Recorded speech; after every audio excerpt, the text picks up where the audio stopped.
നമുക്കെല്ലാവർക്കും അറിയാവുന്ന കാര്യമാണ്. നമ്മുടെ ചിന്തകളും വിശ്വാസങ്ങളും ഒക്കെയാണ് നമ്മളുടെ ജീവിതാനുഭവങ്ങളും സാഹചര്യങ്ങളും ഒക്കെ ക്രിയേറ്റ് ചെയ്യുന്നത് എന്ന്.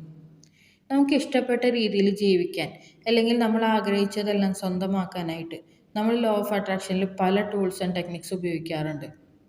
അതിൽ ഏറ്റവും അടിസ്ഥാനമായിട്ടുള്ളൊരു ടൂളാണ് അഫർമേഷൻ എന്ന് പറയുന്നത്. അപ്പോൾ ഈ അഫർമേഷൻസ് നമുക്ക് പലതരത്തിൽ ഉപയോഗിക്കാൻ സാധിക്കും. നമ്മൾ സാധാരണയായിട്ട് ഉപയോഗിക്കാറുള്ളത് എഴുതാറുണ്ട്, അതേപോലെ മന്ത്രിച്ചുകൊണ്ടിരിക്കാറുണ്ട്, അതായത് റിപ്പീറ്റ് ചെയ്ത് പറഞ്ഞുകൊണ്ടിരിക്കാറുണ്ട്. അതേപോലെ തന്നെ ഉപയോഗിക്കാവുന്ന വേറൊരു രീതിയാണ് സബ്ലിമിനൽ ഓഡിയോ എന്ന് പറയുന്നത്. ഇന്നത്തെ ഈ വീഡിയോയിൽ ഞാൻ സബ്ലിമിനൽ ഓഡിയോനെ കുറിച്ചിട്ടാണ് പറയാനായിട്ട് ഉദ്ദേശിക്കുന്നത്. എന്താണ് ഈ സബ്ലിമിനൽ ഓഡിയോ എന്ന് പറയുന്നത്?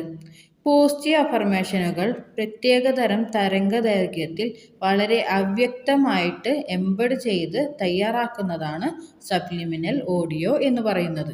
അപ്പോൾ എന്തുകൊണ്ടാണ് ഇത്ര അവ്യക്തമായ രീതിയിൽ പോസിറ്റീവ് അഫർമേഷനുകൾ എംബഡ് ചെയ്യുന്നത്?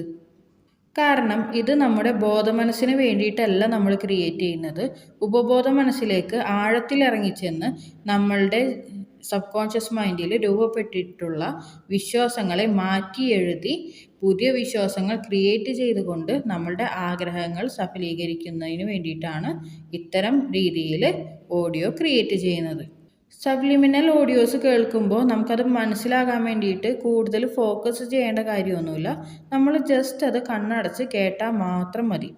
അത് നമ്മളുടെ ബോധമനസ്സിന് മനസ്സിലാവില്ല, പക്ഷേ ഉപബോധ മനസ്സിന് അത് പെട്ടെന്ന് തന്നെ മനസ്സിലാക്കാനും നമ്മളുടെ ഉപബോധ മനസ്സിനെ സ്വാധീനിക്കാനും അത്തരം ശബ്ദ സന്ദേശങ്ങൾക്ക് കഴിവുണ്ട്. ഇത് ബൈനോറിയൽ ബീറ്റ്സ് ആയിട്ട് നമ്മുടെ ഉപബോധ മനസ്സിനെ ആഴത്തിലേക്ക് ശബ്ദമെത്തിച്ചുകൊണ്ട് കൃത്യമായിട്ട് പുനഃസൃഷ്ടിക്കാൻ സാധിക്കുന്ന രീതിയിലാണ് ഈ ഓഡിയോസ് റെക്കോർഡ് ചെയ്യുന്നത്. അതുകൊണ്ട് തന്നെ ഈ അഫർമേഷൻസ് എത്ര ഫോക്കസ് ചെയ്ത് കഴിഞ്ഞാലും വളരെ വ്യക്തതയോടുകൂടി കേൾക്കാനായിട്ട് സാധിക്കില്ല.